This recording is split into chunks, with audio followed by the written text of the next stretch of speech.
I'll let you know right now. I have already started the recordings with my phone and with the sound recorder, but that does not mean that we are technically live. But if something happens that's really funny, I will include it. That's great. I'm just gonna put it. That's wonderful. In the middle of Just make sure you don't mention like Mary's foot fungus. You know. Okay. Okay. I don't want to embarrass her. We haven't had too many sweaty socks incidents so far. That was a lot of S's, but Sweaty socks. Okay, Mary. We all know what's going on in the nasty feet. Tongue twisters. Well, let's start by introducing everybody, starting with. Hello, I am Brian Baker. Tell us a little bit about yourself, Brian. I'm in 8th grade at Chittix Junior High School. I play video games. That's about the extent of my life. Okay. School and video games. No, that's good. That's good. I'm Mary. I am a sophomore in high school, and let's see, a hobby of mine is always default to soccer, but I also like making fun of Kelsey, so there's that. Kelsey, why don't you go next to introduce? Sure. I am Kelsey Meredith Ross. I am the Director of Youth Ministries at Wesley, and I hang out with Surge all the time. And my hobby is figuring out how to cure Mary of her foot fungus. Oh my gosh. And last but certainly not least, I am Kim, and I am the Director of Youth Ministries at Normal First United Methodist, and love getting to hang out with Surge, and love when our groups are able to get together. And trying to think, if we're doing hobbies, I like to hang out with my dog and go on walks and just working on training her as a therapy dog, and so we get to meet lots of really cool people that way. So that's one of my fun things I like. what kind of dog do you have? I have a golden doodle. So she's all kinds of fun. My parents have a golden retriever, and Yeah, she's super fun. So also, I'm really sorry. I said last but not least, and I completely jumped over myself. I'm Ben Lash. I'm the audio and video guy at Wesley, and yeah, I love helping out with Surge. Hobby, I guess. One of my biggest hobbies is also part of my job is photography, because I was doing that all day today, and that was a lot of fun. Well then, our whole focus on this podcast this week, I guess this month, because we're doing it once a month, is surrounding the idea of fearing God and what it means to fear God and what that means to us. And so we're joined by Kim Burke, and we're going to throw a bunch of questions at her. woohoo! A few questions, but we're also kind of going to explore them ourselves as well. But we're just going to jump right into it. And Kim, how were you introduced to the idea, the phrase, the everything of fearing God? So I actually grew up in, kind of spent some of my formative years in the South, which I think really shaped a lot of what I learned. And that idea of fearing God was something that I equated kind of to the phrase of, just you wait until your father gets home, like punishment and judgment kinds of things. And it really bothered me for a long time. And so that was kind of my introduction to fearing the Lord.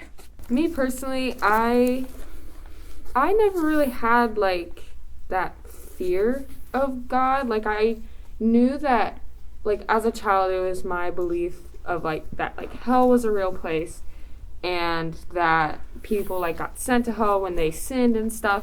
But I didn't really like equate that with God himself. It was kind of like two separate things in my mind. Like I didn't really like fear him as a person, because I was always like, oh, like he like loves everyone. So I never really had like a huge like fear of God, maybe like a fear of like hell and like sinning, but never God. Well, I've never equated fear in any way to God, because God is the he's good. God is good. I just like Mary, I've always separated, God and hell. I think of them. God is the great part of life, and then hell is when people are bad, and then they go there. Yeah, I just want to say that I really like what Brian just said, that God is the great part of life. I think that's a really cool way to put it. So thank you, Brian. But as far as fearing God goes, so here's the thing. I don't know if I really grew up in church. Not really. Like, my faith story is kind of unique in that way. And so when I say that I came to know God when I was like a late teenager, I say that I feel like I figured it out a lot on my own. And the God that I came to know on my own through my own journey was never a God that I ever feared. So I feel like I wasn't ever like introduced to that phrase until a little bit later in life. And when I started working in ministry and kind of found myself in a couple of like conservative circles. So when you heard it, I'm curious, Kelsey, did you have to step back and think and be like, oh, wait, that doesn't fit in? Or was it, what did you do with that? Well, I think that when I was first introduced to it, it really made me feel like an outsider. It made me feel like an outsider because it made me feel like there was this side of God that I knew nothing about. And I felt pretty confident that like I knew God and I loved God and I had this like incredible relationship with my faith and with Jesus. And then all of a sudden there was this side of God that people were telling me exists that I'd never seen before. So I don't know if I think it contributed to maybe a little bit of a faith deconstruction a little bit later in life. I think that was one of the first things that started, a journey of deconstruction. I remember it was really strange. It was probably before I was 10. I remember like the first time hearing that in church, like it came up somehow and it had to do with the children's group that we were in. And the phrase came up, fear God, and we asked what that meant. And like right away, we were Episcopalians. And so we were kind of chill in terms of like church that a lot of my friends went to. But right away, like the parents were like, well, that doesn't really mean fear. Mm-hmm. Like it means fear. It kind of means something along the lines of like respectfulness, or humility, or reverence, kind of. Yeah, reverence. Just like appreciating the power of God. But like right away, like it seemed like they automatically felt like if they went the route of just saying like fearing God, because you're supposed to be afraid of God, like they would lose us. Yeah. As kids. But all it ended up doing was that it just confused us, and we kind of dropped it pretty quickly. And it wasn't a huge part of my theology for like the next 8 years, because like it just didn't really make a lot of sense based on the God that we were taught to worship. And so I guess that kind of leads us to our next question, which again we'll start with Kim, is like, based on when you were introduced to that theology, how did in the years following did the idea of fearing God evolve or change, if it did? Well, and that's such an interesting idea, and I think, Ben, you just kind of touched on that a little bit for me, and that is that words and language and how we use words matter so much. That I came out of an area where there was kind of that hellfire and damnation preaching. Brian, you talked about that a little bit, and once I learned that fear wasn't necessarily used in a way of judgment, that it was more of an awe or a reverence, and the idea that of putting myself in the I'm not God and God is God, which on alternate days sometimes I'm like, okay, that's a good thing, and then there's other days that I'm like, but I have really good ideas, God, if so it depends on the day on how that works out. But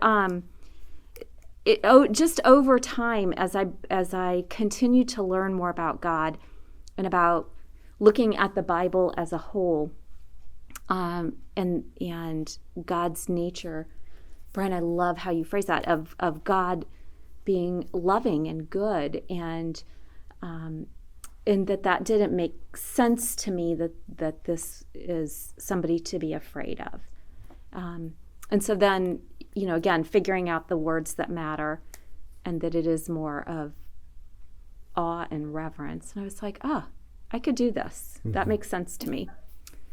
And it's interesting because, like, it's like you said, especially at that young age, like the words, especially in an atmosphere like church, like the words that you choose are words that are going to like stick and stay for a long time. Right.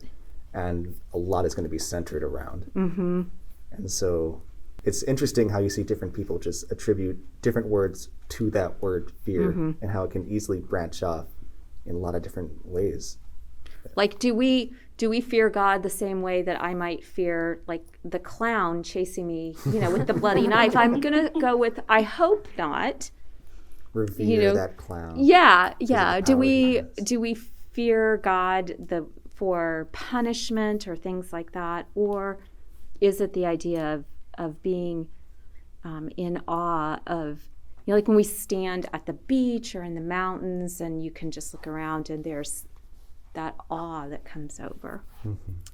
So I kind of feel like some people who say like you should like fear God, like be like scared of God, are like, I don't know, like it very much contradicts with the idea that like, oh, like God is all loving, he loves every one of his children. It's like, well then why should I be scared of like this person that loves me? Like most of the time when like you have someone that loves you, like, and like you love them, it's like respect, like you guys were saying. It's not like, oh, they're just like some power figure or something that has like all this power over you and you're supposed to like follow the Bible and do what you can. Like no, like they love you and they have like, I don't know, they have like, that's the reason why he sent his son, like so that we would not have to feel bad because he loved us so much, so we wouldn't have to feel bad for all the stuff that we do.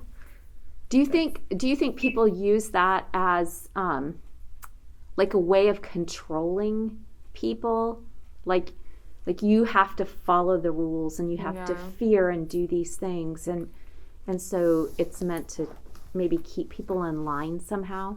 Yeah, like there's definitely like, I don't really believe that like the Bible's like really old and it's like been like translated 100 times, and I feel like we obviously there are like a lot of things that are probably wrong in it, and you can't just pick and choose what you like. But I feel like the people who like say that you should fear him are kind of like, you have to listen to like everything that he says or else you're not a good Christian, and that's just like bad theology.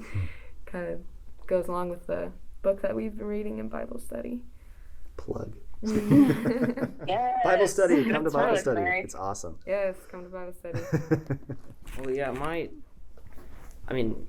thoughts haven't had that much time to evolve. I've not been around for too long, but I'd say that instead of no fear, mine have evolved to somewhat, respect, because, like in that sense, not being scared to death, but fear as in respect.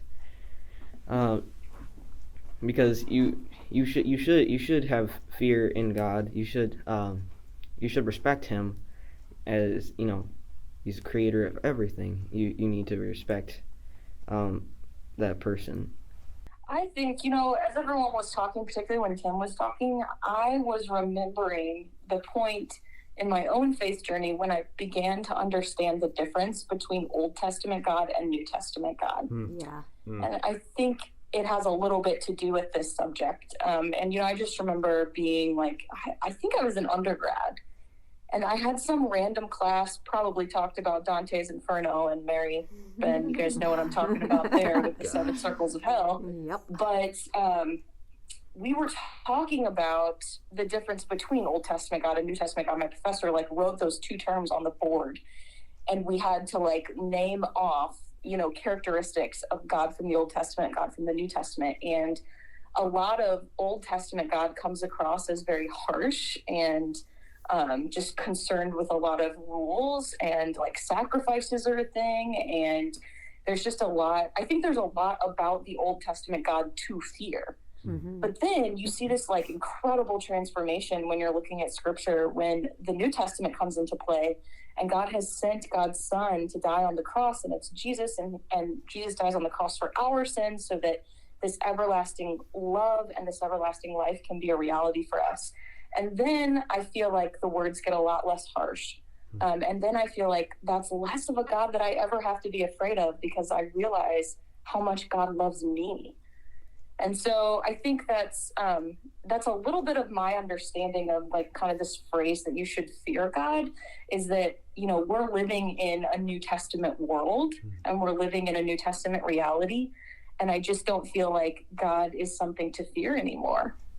Do you believe that God, like in terms of how you might view it, do you believe that God may have changed? Like in the sense of how the Bible also changed from Old Testament to New Testament. Do you think that God themselves may have changed? Ooh, that's a really good I'm sorry if that's a question. little direct, but like when you're talking about that, I'm like, oh, I never would have thought, because a lot of people think of God as like this eternal and constant.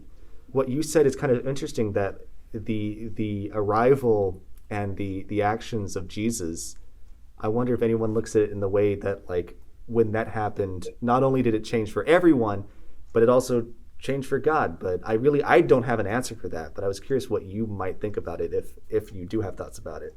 I don't know if I have an answer for that. That's a really good question for someone who's been to seminary, Kim. It's like, I need a chair to crawl under. Well, I was going to jump back over to what Mary said just a minute ago, which may answer it and may also muddy the waters more, so I don't know. And Mary, you were talking about how you read the Bible and you know, how things have been translated and interpreted and all of that. And I think it's not so much that we're picking and choosing, but that we're looking at the context and looking at that this is written in a particular moment in history or a place and a time, and what life was like in like the Old Testament time is certainly different than what life would have been like in a New Testament time.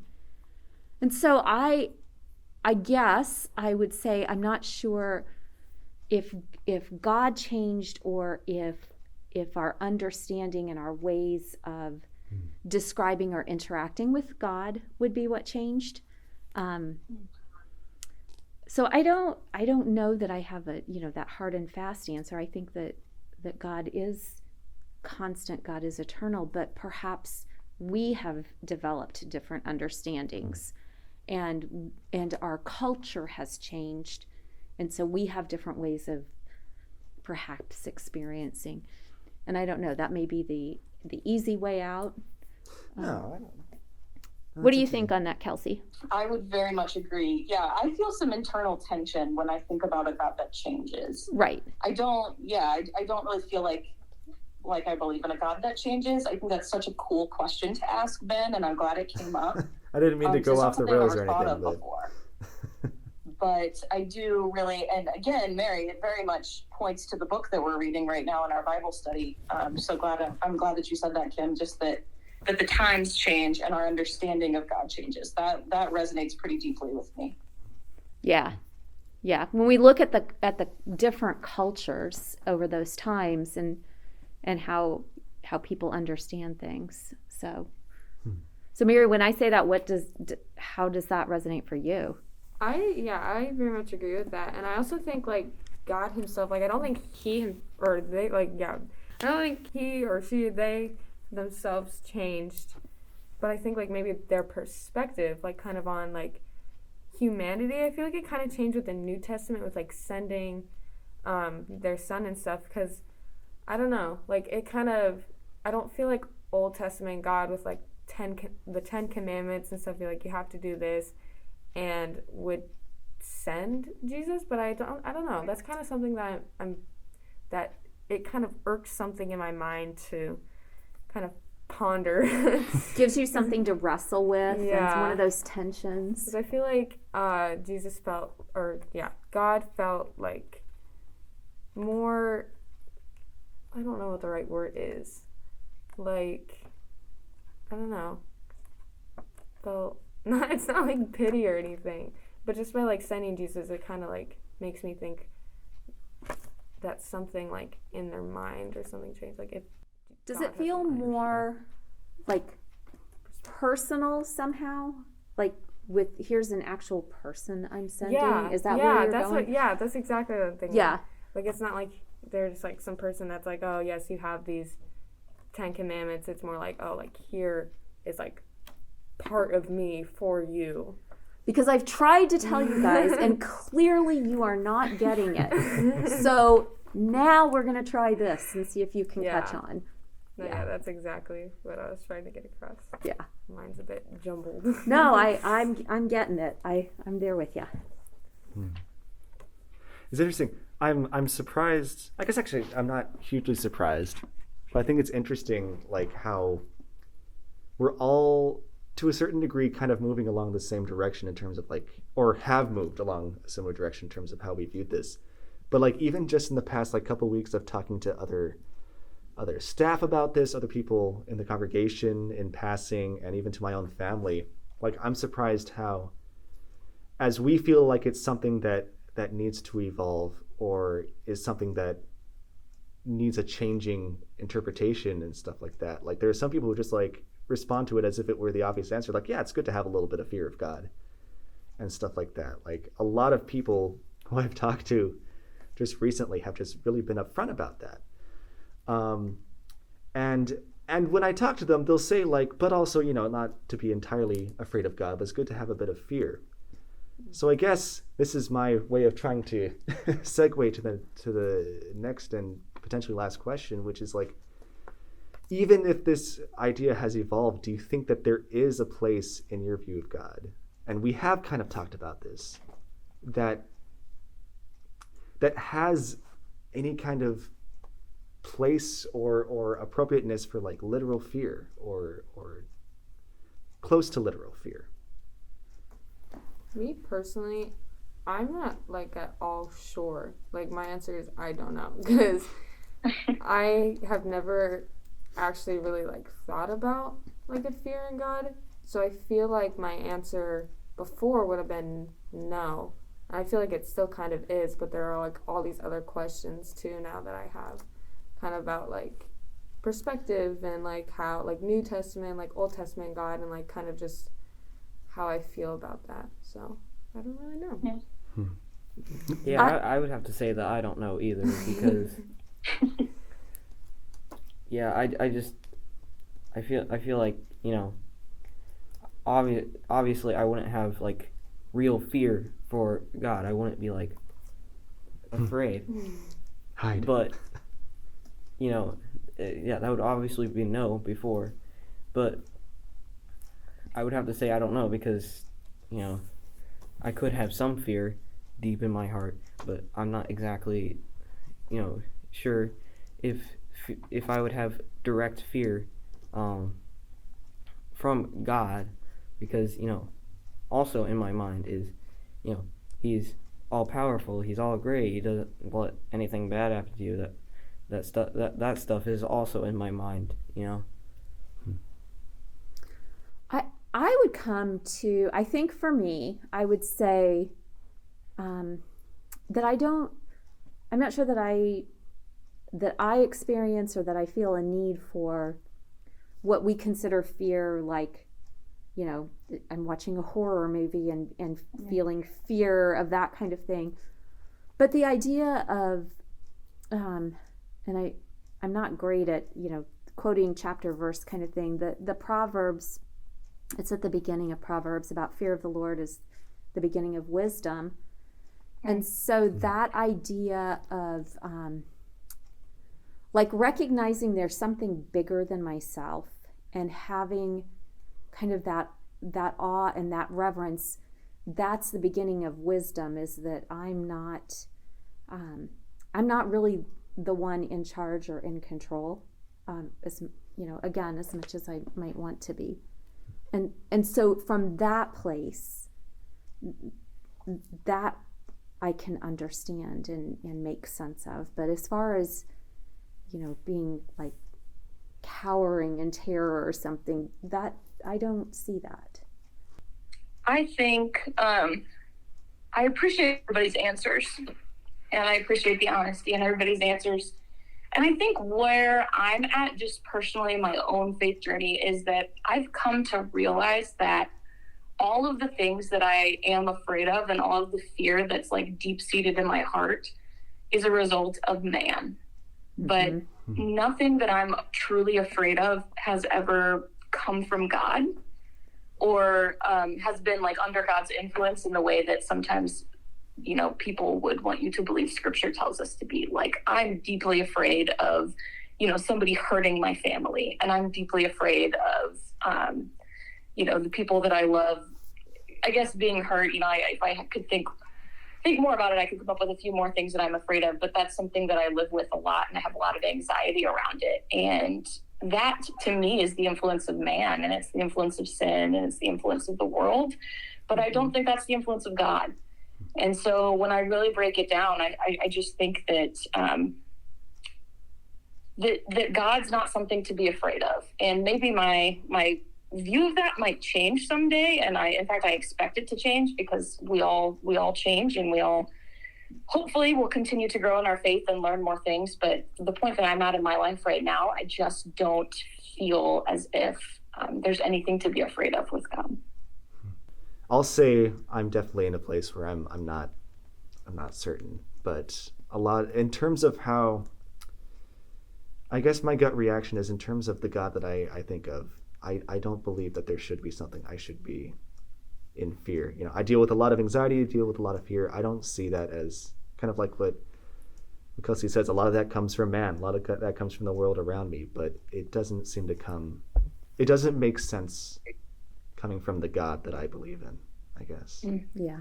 I know it might be a bit more complicated than that, but I still feel comfortable saying that. But yeah. Well, I love that we all brought these experiences together, and I like that there was some diversity in what we said, but also that we had something of a consensus, I suppose. Yeah. I very much agree with like what you and Kelsey said. Like, I don't know, I guess what I would have to like delve more into is like the like definition of fear that like people are like talking about, Right. because that really matters. It's like well, what what do you mean? Like, yeah, scared no, Yeah. that would never. Yeah, I agree. There could be like scared. There could be respect, or there's a broad spectrum of fear and what it actually means. And I love that, I mentioned having, and I use the words hellfire and damnation kind of experiences where I lived, and that's not even been part of your experience, Brian. And so, like, doesn't enter in. And I think that is so cool that you don't even have to unlearn that to say, oh, that's not who God is. So that's amazing. It is amazing. You're welcome. No, but yeah. Bakers are well taught. Ben, could I just share one more thought that feels pretty relevant? Yes. I just want to say to anybody who may be listening today, you may have heard that a lot of us kind of interchange some pronouns for God. And I just want you to know that that is something we have kind of talked a lot about in our senior high Bible study. That's just a topic that's been kind of on our hearts lately. So if you have any questions about that, you are more than welcome to reach out to me, and I can kind of tell you the journey we've been on with that. And maybe we'll even do a podcast about that sometime in the future. But if that's something you notice, just take note of that. Very cool point. Yeah. Thank you.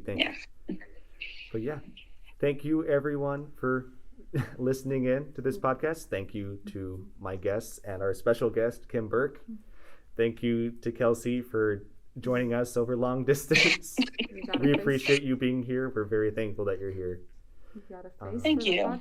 Yes, thank you, Kim. Thank you so much for coming over. We appreciate it. Thanks so much for inviting me. This is fun. But yeah. We can't wait to see you at the fall party in a couple of weeks. I know. Well, and I also want to just say, I noticed how you were working in some of your answers about change and growth. And I was like, if only there was like a retreat or something that would be offered around that idea. That would be very cool. And there is. Whoa. There you go.